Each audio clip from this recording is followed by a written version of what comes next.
বছরের প্রথম দিন আর আজকে বাইরে গেলাম মামলা উঠাইতে একটা। 25 সালে মামলা খাইছি, 26 সালে মামলা ভাঙাইতেছি। এক বছর পর। আর না, বিষয়টা এরকম না। বিষয়টা হচ্ছে যে ডিসেম্বরের 22 তারিখে একটা জরিমানা খাইছি, মানে যে জায়গাতে খাইছি বলতাছি পরে আর কি মামলা। তো এখন যাইতাছি ওটা ভাঙাইতে। তো ও বাবা, ভয় পেয়ে গেলাম। তো অন্যদিনের তুলনায় আজকে রাস্তায় গাড়ি অনেক কম। আজকেও কি আপনার সরকারি ছুটি আছে নাকি? আজকে তো বছরের প্রথম দিন। সবাই হয়তো গতকাল রাতে পার্টি মাটি কইরা, আনন্দ কইরা, রাত জায়গা এখনও মনে হয় ঘুমাইতেছে। বাসা থেকে মনে হয় বাইরে হয় নাই কেউ। তা আমি বাসা থেকে বাইরে হয়ে গেছি, কারণ হচ্ছে যে আমার একটা মামলা ছিল, আমি মামলা তুলতে যাইতেছি।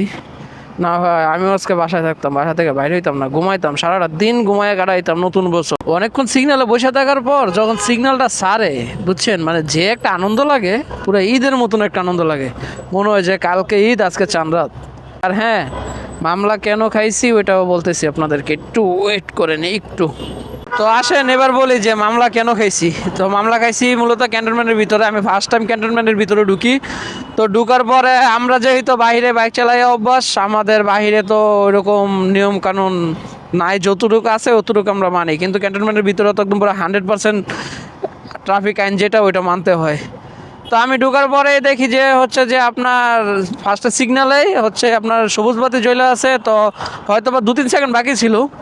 তো আমি আর ওইটা খেয়াল করি নাই। আমি ওইটা দেখেই রানিংয়ে মানে চলে যেতেছিলাম, কারণ গাড়ি ছিল না। তো গাড়ি যদি থাকতো তাহলে তো হয়তো আমি থেমে যেতাম। গাড়ি ছিল না, একদম ক্লিয়ার ছিল রাস্তা। তো ওইখানে নিয়ম আছে যে গাড়ি থাকুক আর না থাকুক আপনার সিগন্যাল মানতে হবে। হ্যাঁ, এটাই রিয়েল নিয়ম।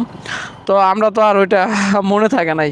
তো যার কারণে আমি সবুজ বাতি দেখে যাইতেছিলাম, যাওয়ার পরে মিডিলে যাওয়ার পরেই আপনার হচ্ছে যে লাল বাতি জ্বলে গেছে। তো লাল বাতি জ্বলে যাওয়ার পরে তো আইন তো আইনই, আইন সবার জন্য সমান। এখন মামলা তো আমার উপর ফরজ হয়ে গেছে। পরে হচ্ছে যে ওনারা আমাকে 1600 টাকার একটা মামলা দিয়ে দিছে। তো আমি রিকোয়েস্ট করছিলাম যে আমি ফার্স্ট টাইম যে আমি বুঝি নাই আসলে। তো তারপরেও আইন তো আইন, ওনারা তো কোনো কম্প্রোমাইজ করবে না, এটাই স্বাভাবিক। ওনারা 100% আইন ফলো করে।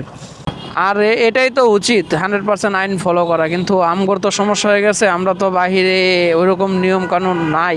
যদি থাকতো আমরা ওই জায়গায় অভ্যস্ত হয়ে যাইতাম। তা আমার মতন এরকম কে কে মামলা খাইছেন ক্যান্টনমেন্টের ভিতরে, একটু আমার জানাইন। কারণ মামলা খাইছি আফসোস নাই, কিন্তু অনেক কিছু শিখে হয়েছে।